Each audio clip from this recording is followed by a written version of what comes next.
So in this Questrade tutorial video, I am going to be showing you guys how to open up a first home savings account or an FHSA here on the Questrade application. So once Questrade's opened up, I want you to go to the top left and press on the three lines. Once you're on this screen, I want you to go to the top left and press on the new account button or the little green icon. Then on this screen where it says how do you want to manage your investments, there is the self-directed investing option or the Quest Wealth portfolio. For this example, I will press on the self-directed investing option.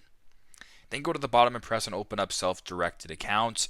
Once you're on this account type option, I want you to scroll down to the middle to where it says first home savings account or FHSA and press on that.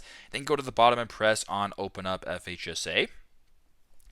Go through the steps this way and you can go ahead and apply for an FHSA account through Questrade. So very simple, very straightforward. This is how to open up a FHSA account or a first home savings account here on Questrade.